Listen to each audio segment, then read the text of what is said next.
Did I switch off the geyser button before I came here? Was I really rude to her that day?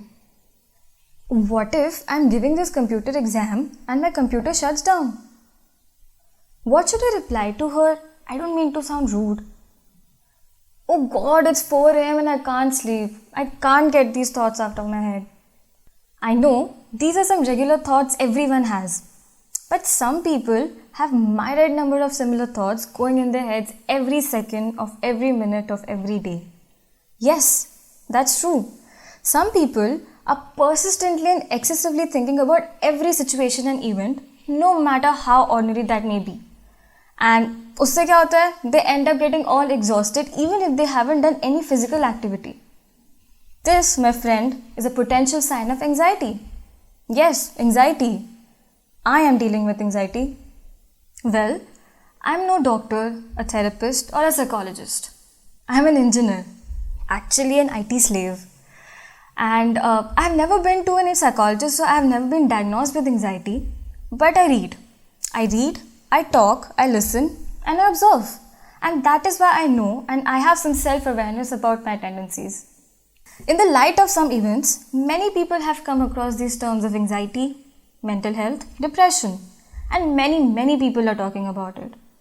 But खाली बात करने से और सुनने से सब ठीक नहीं हो जाएगा. समझना पड़ेगा और समझ के इस पे implement भी करना पड़ेगा. There might be many kind of people watching this video.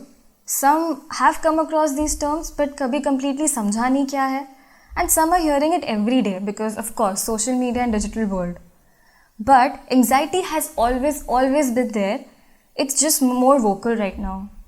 So anxiety is a term little misinterpreted and misunderstood by the majority. It's actually not just worrying about things, it's much more than that. It can be a symptom to many underlying problems as well.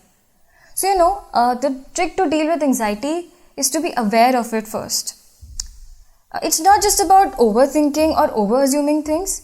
It's actually your brain making you believe that whatever you think is the only reality, and subsequently it leads to a feedback loop of thoughts. I'm sure people who've read Subtle Art of Not Giving a Fuck are nodding their heads right now as I say this.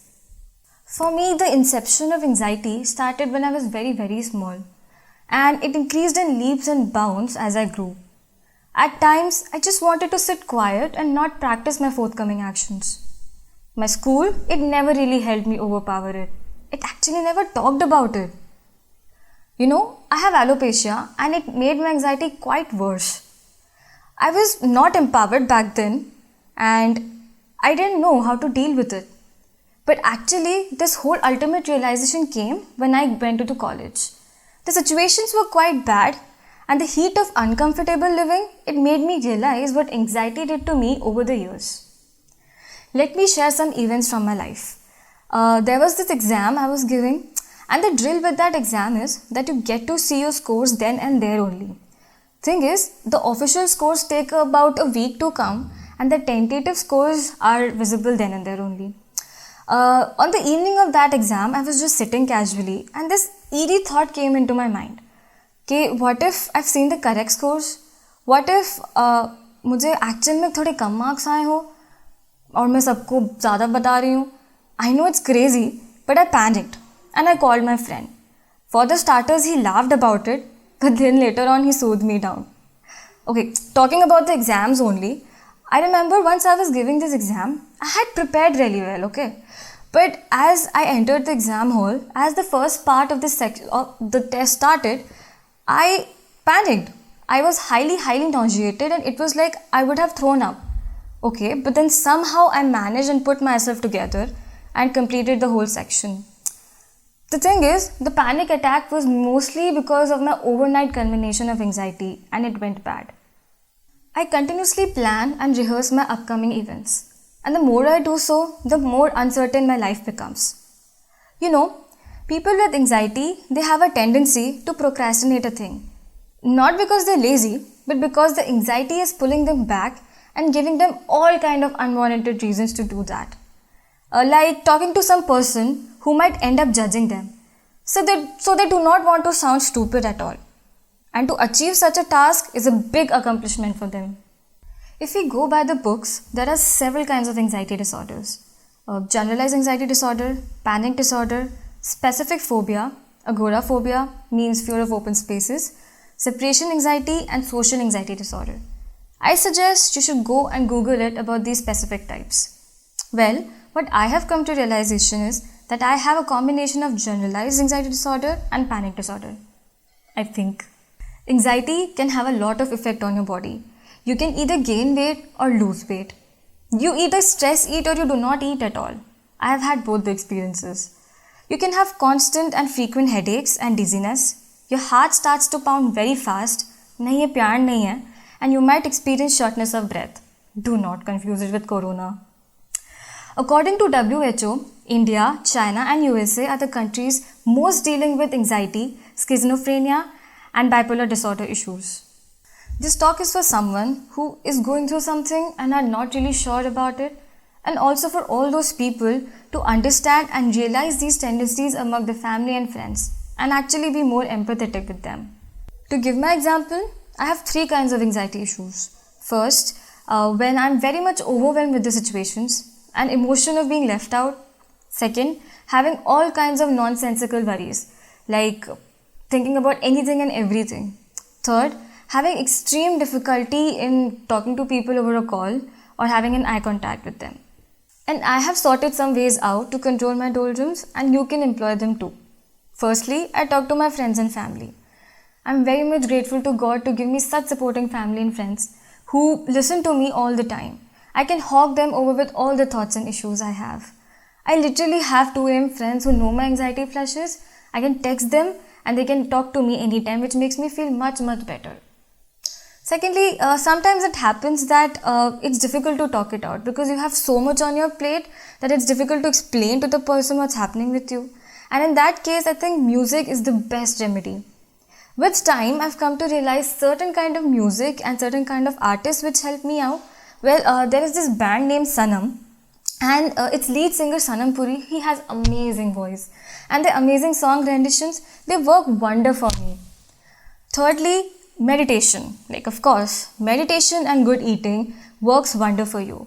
But you have to be determined enough, you have to be patient, and you have to practice it daily to have this, to see amazing results come out of it. Anxiety issues are increasing on exponential rate. Social media and the increasing competition has been the greatest contributor to it. I hope you have seen this video made by the curator of this talk show, that how youth is constantly depressed. If not, please go back after watching this video and do watch it.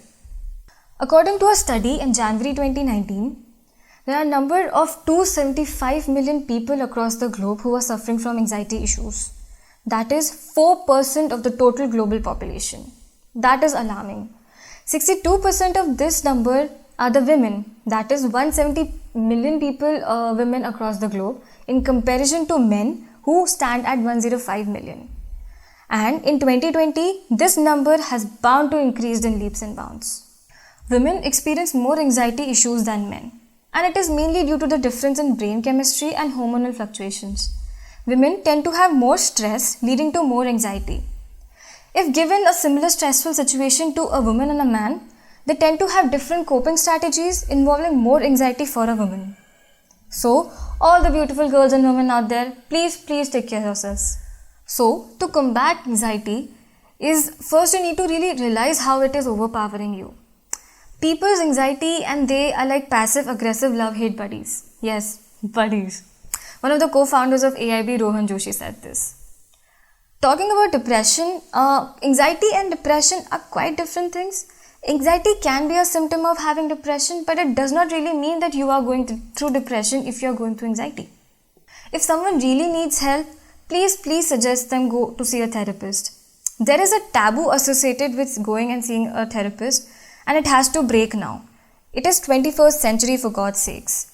It is completely fine and absolutely normal for people to go out and seek help as and when they require. You know, in countries like Germany and Finland, where education and healthcare systems are remarkable, every child has a counselor with them.